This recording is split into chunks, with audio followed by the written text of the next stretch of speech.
여러분 안녕하세요. 이성애 교수입니다. 훈민복음 세상을 깨우는 말씀을 통해 믿음의 반석을 더 굳건히 세워가는 시간이 되시기를 소망합니다. 오늘 귀한 분들이 패널로 참석해 주셨습니다. 반갑습니다. 반갑습니다. 네. 지난 시간부터 하나님이 계속해서 욥기를 통해서 말씀하고 계시죠?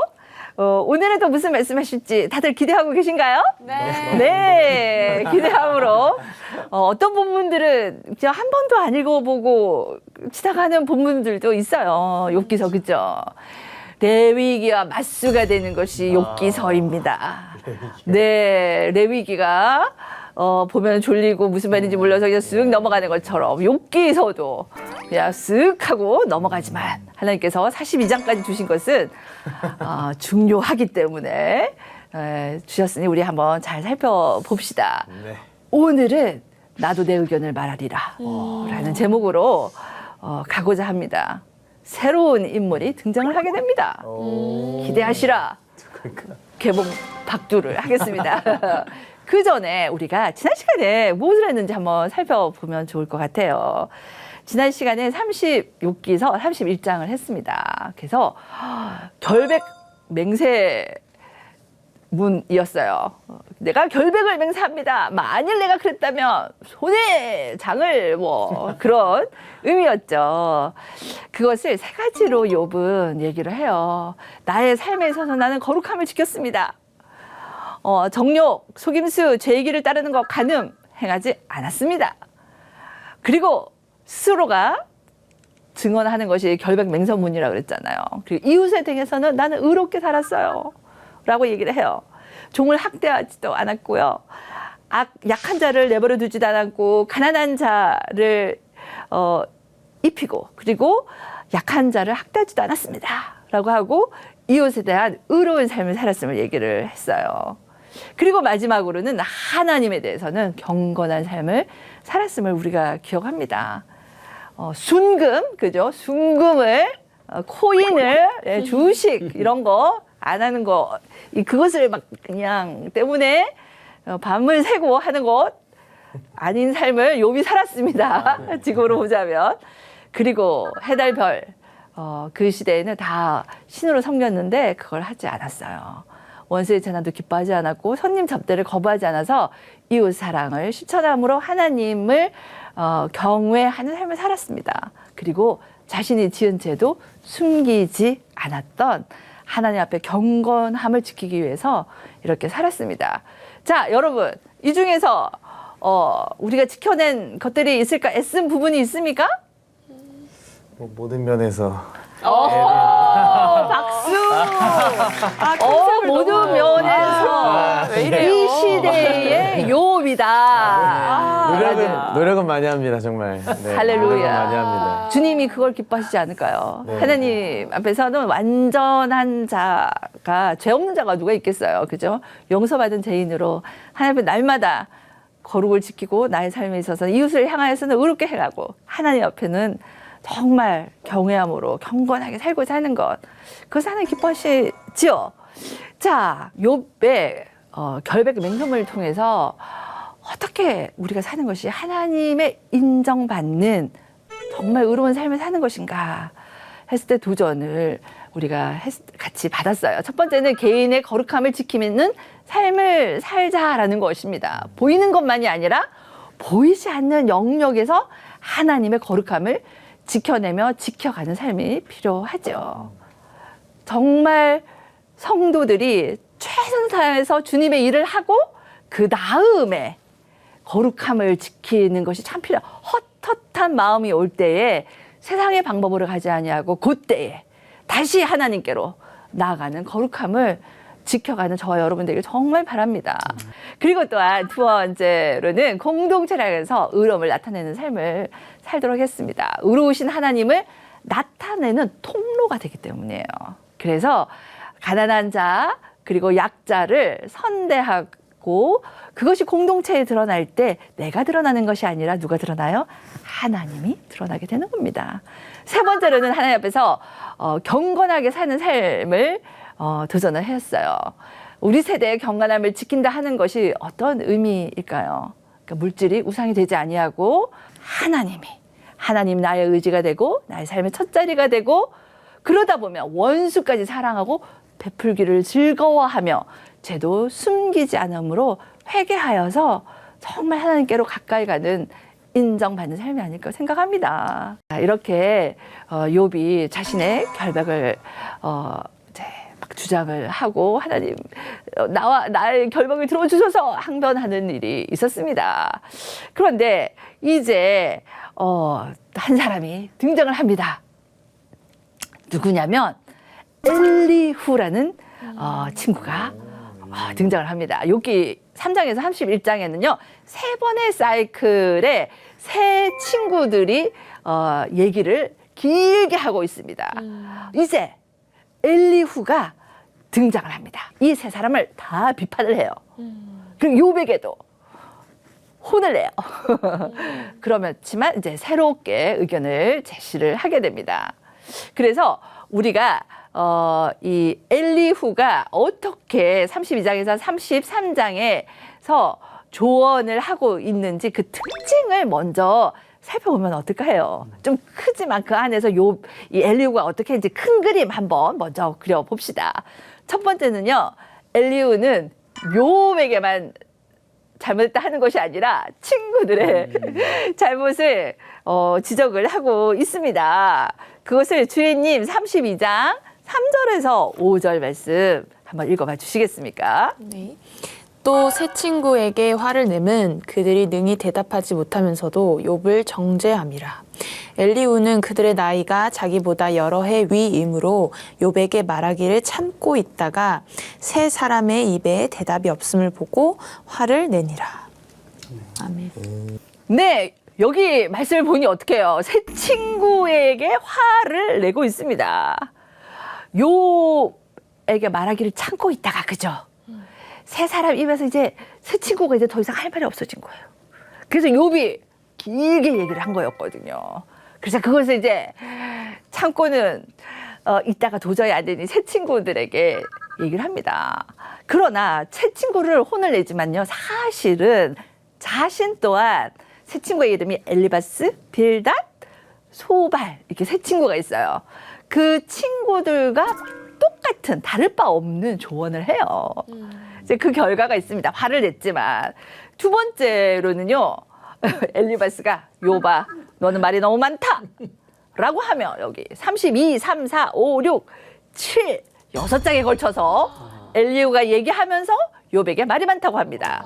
자, 뭐라 하든지 우리 성경님께서 여기 앞에 있는 것을 보고 읽어주시겠습니까? 그가 그의 죄에 반역을 더하며 우리와 어울려 손뼉을 치며 하나님을 거역하는 말을 많이 하는구나. 욥이 헛되이 입을 열어 지식 없는 말을 많이 하는구나. 여기 34장과 35장을 보니 말이 많다라고 얘기하죠. 지식이 없는 말을 많이 한다고 하죠. 여러분 그러나 조금 전에 얘기한 것처럼 욥은 이미 지난 시간에 31장에서 난 결백합니다 라고 해서 이미 마무리해서 고소장을 제출한 거예요. 하느님 판결해 주세요. 이제 끝났어요. 근데 이제 엘리후는 지금으로부터 시작해서 32, 34, 4, 5, 6, 7 6장에 걸쳐서 도리어 더 많은 말을 하게 됩니다. 그 다음에 세 번째는 이 엘리후는 동정과 위로의 조언을 하지 않아요. 동현님 여기 앞에 있는 욥의 32장, 36장에 욥이 했던 말을 한번 읽어봐 주시겠습니까? 당신들이 말하기를 우리가 진상을 파악했으나 그를 추궁할 자는 하나님이시요 사람이 아니라 하지 말지니 나를 잠깐 용납하라 내가 그대에게 보이리니 이는 내가 하나님을 위하여 아직도 할 말이 있음이라. 마음이 경건하지 아니한 자들은 분노를 쌓으며 하나님이 속박할지라도 도움을 구하지 아니하나니. 아멘. 조금 하게 되죠. 왜냐하면 자신이 우울감에 차 있어요. 그죠? 하나님이 추궁을 하지 사람이 아니다라고 얘기를 하고 있고, 그죠? 하나님이 속박할지라도 도움을 구하지 아니하나니라고 얘기를 하고 있어요. 그러니까 본인이 아주 우월감에 차서 이 고통 가운데 병들어서 힘들어서 죽음에 임박해 있는 친구인 욥을 향하여 어떤 동정과 위로의 말이 없습니다. 정말 어려움을 당하는 사람에게 바른 말이 사람을 살리는 것이 아니라 정말 위로의 말이 그 사람을 살리는 것이 되지 않겠어요? 이러한 엘리후의 조언의 특징이 있습니다. 근데 엘리후가 나쁜 사람은 아니에요. 그 다음 엘리후의 조언의 특징은 네 번째로 자신이 지혜를 아는 것처럼 말을 합니다. 어떻게 얘기했는지 욥기 32장 7절에서 9절까지를 우리 주혜님이 읽어봐 주시겠습니까? 내가 말하기를 나이가 많은 자가 말할 것이요 연륜이 많은 자가 지혜를 가르칠 것이라 하였노라. 그러나 사람의 속에는 영이 있고 전능자의 숨결이 사람에게 깨달음을 주시나니 어른이라고 지혜롭거나 노인이라고 정의를 깨닫는 것이 아니니라. 네, 자신이 그리고 36장 4절을 우리 성령님 한번 읽어봐 주시겠습니까? 엘리후가 자신을 향하여 하는 말입니다. 진실로 내 말은 거짓이 아니라 온전한 지식을 가진 이가 그대와 함께 있느니라. 여기서 내 말은 나는 누구냐면 엘리후인 거예요. 거짓이 아니라. 어떻습니까? 굉장히 자신감이 차 있는 사람이네요. 그렇죠. 엘리후 당당. 그죠? 그렇습니다. 본인이 지식과 지혜를 가졌다고 하지만 사실은요, 하나님만이 그 지혜의 길을 알고 계시거든요. 그래서 이제 엘리후의 조언의 특징을 얘기하면 제가 그에 대한 반박하는 얘기들을 이때까지 얘기를 하고 있었습니다. 자, 그것이 어디 나타나 있냐면 욥기서 28장에 있어요. 우리 동현님께서 읽어봐 주시겠습니까? 그러나 지혜는 어디서 얻으며 명철이 있는 곳은 어디인고 하나님이 그 길을 아시며 있는 곳을 아시나니. 네. 아멘입니다. 하나님께서 지혜를 아셔요. 엘리후 당당이지만 아닙니다. 하나님께 지혜가 있는 것이죠. 이렇게 엘리후는 자신이 지혜를 아는 것처럼 말을 합니다. 그리고 마지막으로는요.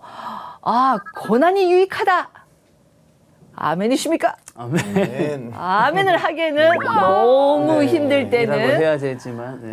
네, 주혜님처럼 고개가 우리가 설레설레 흔들어지게 됩니다. 그것을 강조하고 있어요. 이것을 성경님께서 한번 읽어봐 주시겠습니까? 실로 하나님이 사람에게 이 모든 일을 제삼 행하심은 그들의 영혼을 구덩이에서 이끌어 생명의 빛을 그들에게 비추려 하심이니라. 혹시 그들이 족쇄에 매이거나 환란의 줄에 얽혔으면 그들의 소행과 악행과 자신들의 교만한 행위를 알게 하시고. 그렇습니다. 여기 보면은 하나님께서 이 고난을 주신 것은 생명을 빛을 비춰주고자 이 고난 가운데 두셨다라고 얘기를 하고 있습니다. 그리고 이 고난을 준 것은 교만한 행위를 알게 하려고 했다고 얘기를 하고 있습니다. 그러한 엘리후의 하나님 앞에서의 바른 말은 하였지만 이러한 특징을 가진 조언이었어요. 그것을 요약을 해보면 32에서 37장에 나타나는 긴 말은 한 엘리후가 한 말의 특징을 한번 살펴봤어요. 그 요약을 해보면 엘리후는 욥에게만 아니라 친구의 잘못도 지적을 하였습니다. 그러나 사실은 다른 친구와 똑같은 다를 바 없는 조언을 하였죠. 그리고 두 번째는 욥이 말이 많다라고 지적을 했어요. 그죠? 여러분 성경을 읽으셨어요. 그런데요, 이미 욥의 말은 마무리가 된 상태입니다. 그리고 욥이 했던 말은 마무리되었지만 엘리후 자신이 도리어 32에서 37장에 걸쳐서 아주 많은 말을 하고 있습니다. 세 번째는 친구를 위한 동정과 위로의 조언이 아니었어요. 일방적이고 우월감에 찬 조언을 했습니다. 마치 자신이 하나님의 대언자여 변호사처럼 얘기를 해요. 그리고 네 번째로는 자신이 지혜를 아는 것처럼 다 말을 합니다. 지혜가 자신으로부터 온 것처럼. 그죠? 그런데 인간에게 아닌 하나님의 지혜를 아시고 하나님의 그 지혜의 길을 제시하시는 거예요. 그죠? 그리고 우리가 아는 것처럼 고난의 유익점을 강조합니다. 맞습니다. 고난 가운데 유익이 있죠. 그러나 고난의 현실 가운데 있는 지체들에게 말할 때는 조심을 해야겠죠. 고난을 겪고 있는 욥을 위한 위로가 어디에 있습니까? 교리와 논리, 이것이 앞서고 있는 거예요.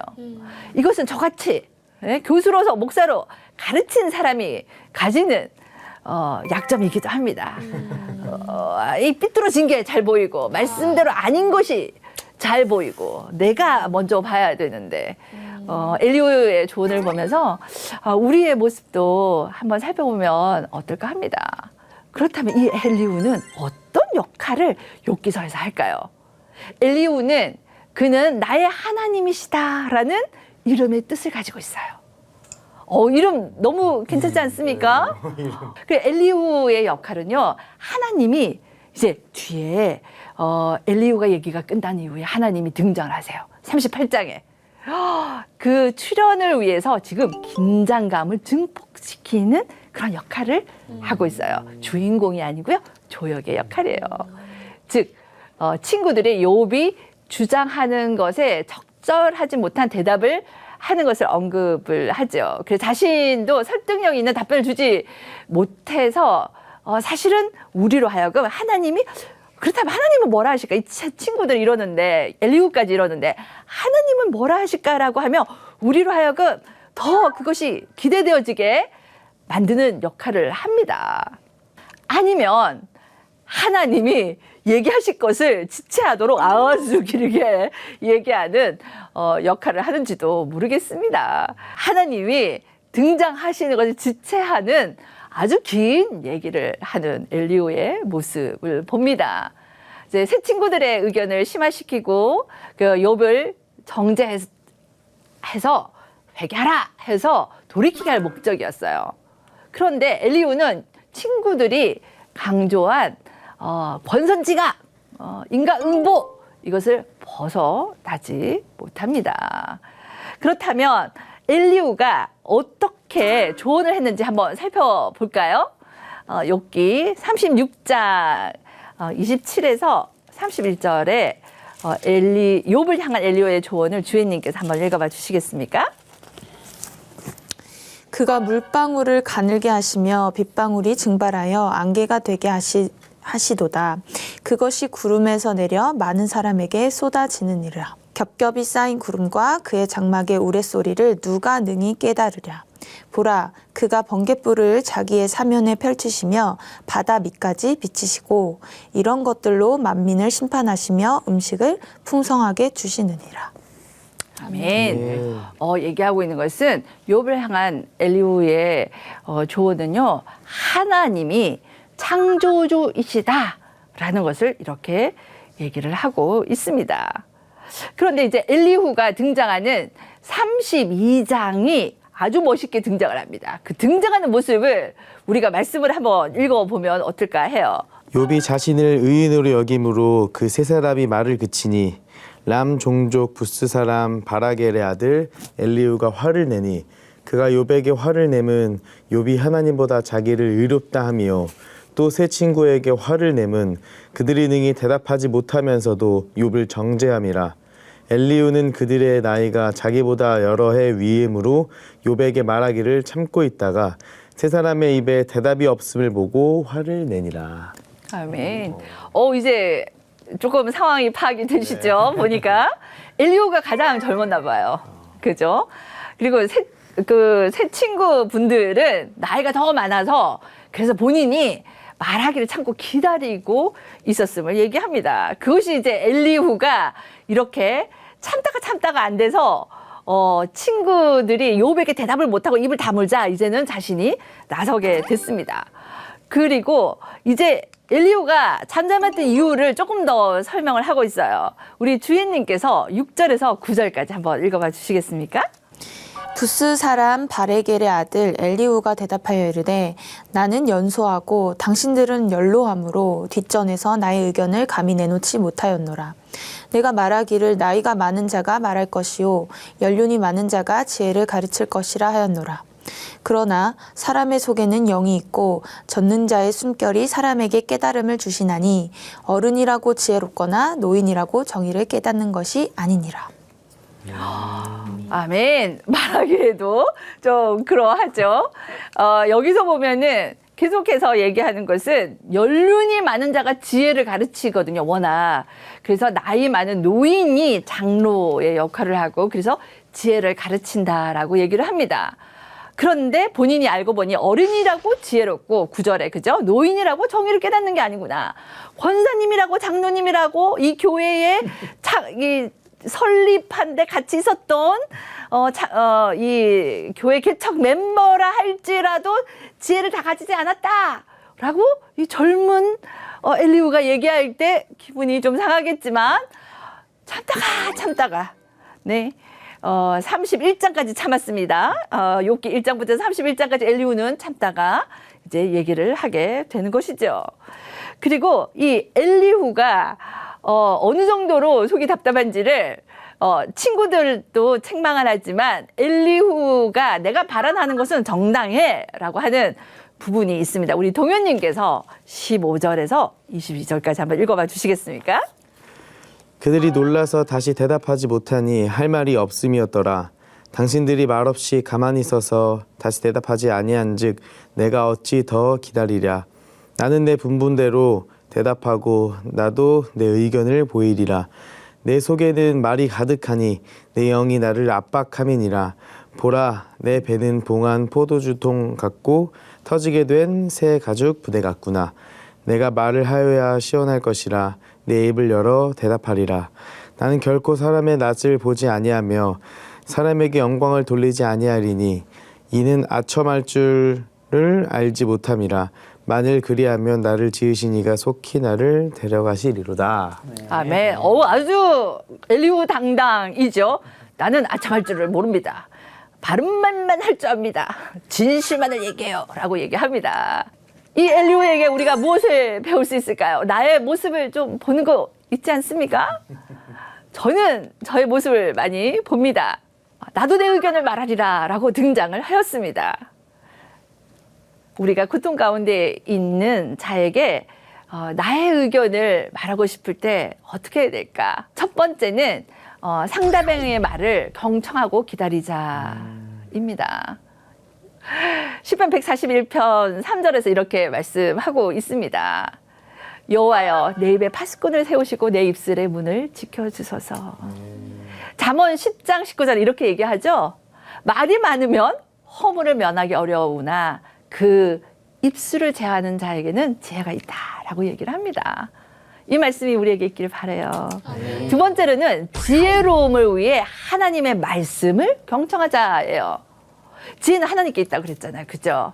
그래서 잠언 2장 6절에 이렇게 얘기를 하고 있어요. 대서 여호와는 지혜를 주시며 지식과 명철을 그 입에 내심이며 7절에서는 그는 정직한 자를 위하여 완전한 지혜를 예비하시며 행실이 온전한 자에게 방패가 되신다 라고 얘기를 하고 있습니다.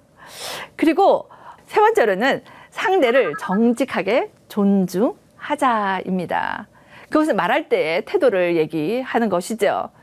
잠언 15장 23절 이렇게 되어 있어요. 사람은 그 입의 대답으로 말미암아 기쁨을 얻나니 때에 맞는 말이 얼마나 아름다운고라고 되어 있어요. 이렇게 하나님의 말씀, 상대를 존중하는 태도로 우리가 살아야 될 것을 얘기하고 있습니다.